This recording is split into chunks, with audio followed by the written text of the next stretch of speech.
GHK copper is a peptide that has recently piqued my interest. Initially, I thought it was just a cosmetic peptide. In regenerative medicine, I'm more concerned about things like discs, ligaments, and tendons, but the more I dug into this peptide, I saw other dramatic benefits, including longevity benefits. I'm going to overview the main benefits I've seen looking into this peptide. I could spend hours talking about this, but not today. Just for some background, this peptide was discovered in 1973 by PhD Loren Pickart, who has really pioneered the science with this peptide. I hear he uses this peptide every day on himself.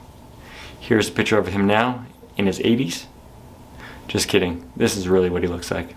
So back in the 70s, they were treating old liver cells with young blood plasma.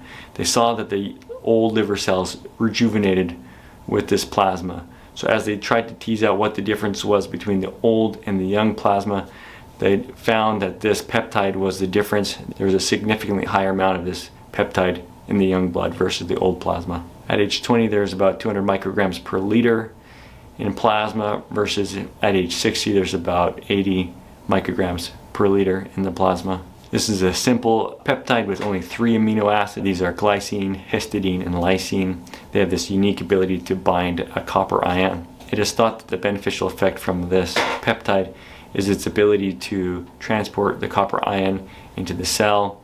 And there's also some thought that it plays a role in gene transcription. The GHK peptide has shown beneficial effects on skin fibroblasts, which synthesize structural elements of the skin, but also produce a wide range of growth factors essential for skin repair. Most skin trials were about 12 weeks long and showed that it could tighten loose skin, reverse thinning of aged skin, improve skin firmness, elasticity, and clarity, reduce fine lines, depth of wrinkles, reduce photo damage and hyperpigmentation, protect cells from UV radiation. In addition to the benefits mentioned previously with the fibroblast, this peptide has shown to reestablish blood flow into damaged tissue by angiogenesis, which is the creation of new blood vessels, anticoagulation, and vasodilation. It also increases the expression of basic fibroblast growth factor and vascular endothelial growth factor. Interestingly, GHK is part of a protein in all tissues that when it sustains tissue damage, the GHK is released, which then stimulates the healing of that local tissue.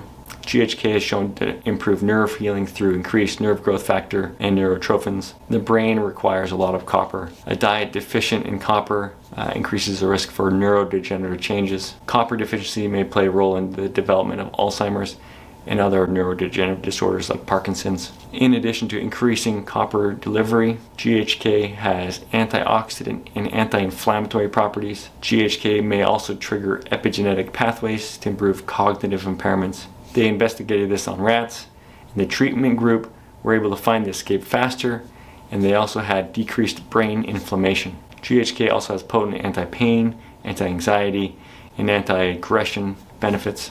Shown in rats, less fear behaviors, less aggression after being shocked, and less pain after touching a hot plate. Here are some of the pain-related genes that GHK influences. GHK is shown to suppress fibrinogen. Fibrinogen is a known risk factor for stroke and heart attack, so higher levels of fibrinogen increase that risk.